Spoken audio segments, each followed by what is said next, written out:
Hello crafters! This is Suzanne from A Creative Muse and it's day 4. Let's see what my true love gave to me on day 4.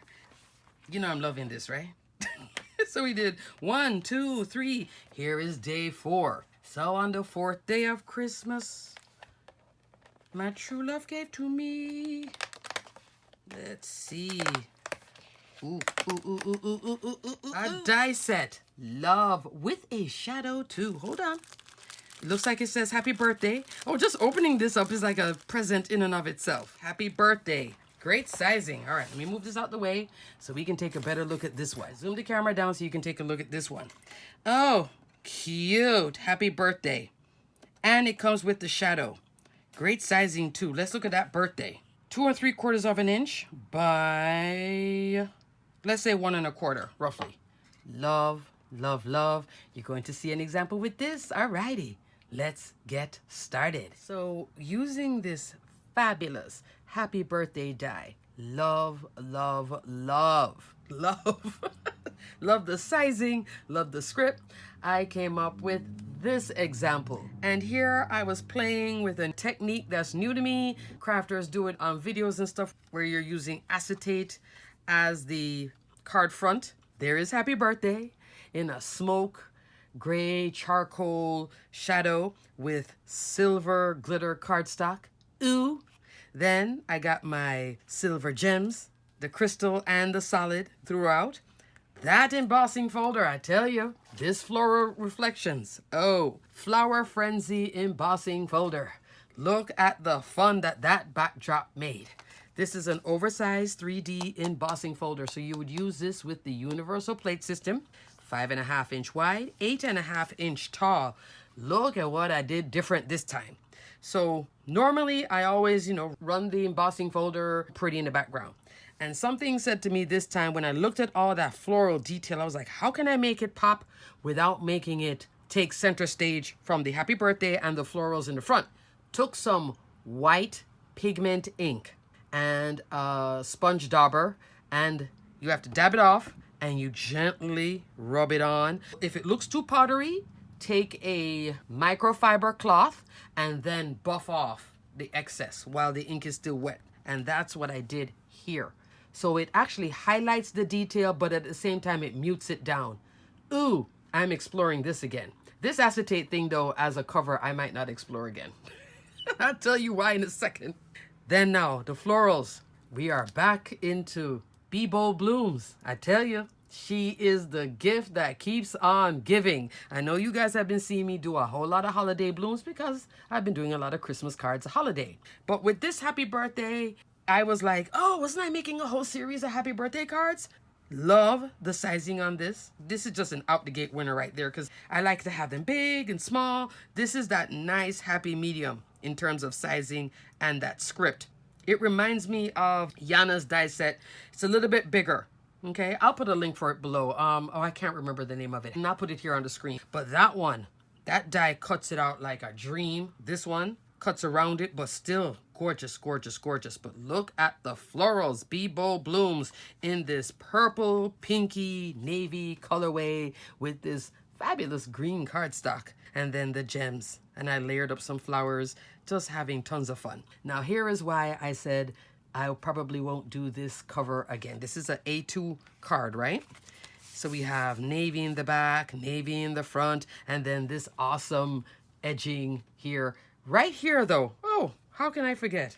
I used from day 3. If you're wondering what the edge is, it's the day 3 of the Advent calendar. The example was this. You see how the edge is right there? Like a border here.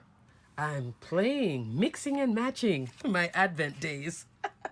I tell you, these are just fabulous, fabulous, fabulous. So this is what's here without that detail. I was thinking of using the detail if I did use a detail. Let me show you what it would have looked like. It could have in a different colorway, of course, but you see, that would have been it if I had to use it. But I thought once I did the embossing folder, I said, this is going to be just too busy. Pulled it off. Just left it as that, the edge. Pretty, right? So you get an option with that day 3 if you got the Advent calendar. Now we go into finally, why don't I like this? You see what happened? That. Now, I was going to line it, but I'm not sure what I want to line it. So when I'm not sure, I stop. I created a hinge here. This is 1 inch cardstock and then score down the middle at a 1/2 inch. This I need to cover. So I was going to do it either in navy or in white because I said the recipient, and I could do it in, that's why I stopped. Just not 100% committed to what I want to put here.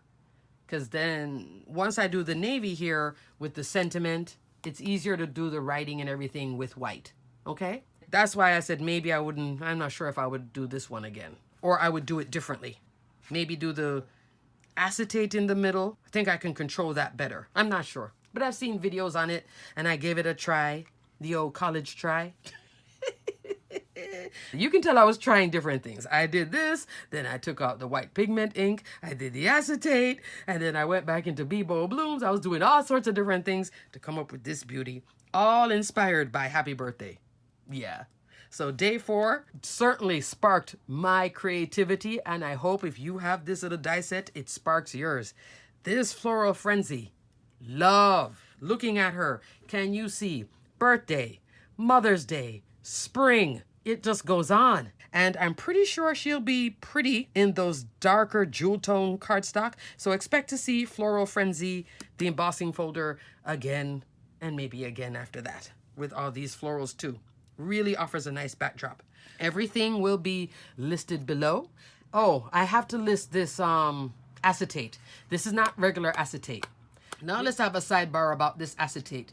This acetate is Spellbinders Glimmer Acetate.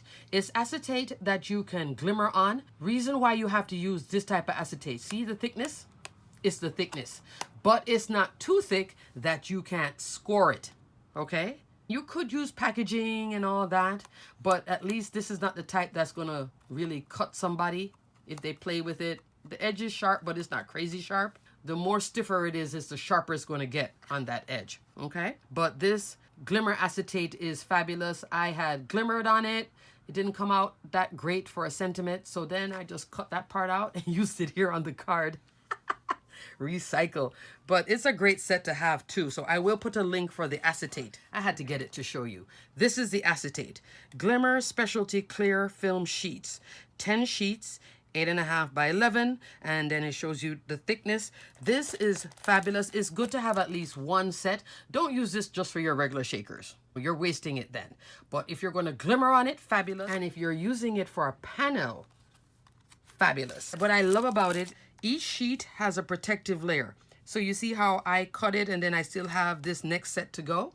So this is a fabulous little set to add to your crafty stash when you need it and to glimmer on it. Thanks so much for watching. See you again with day 5. Until the next video. Bye.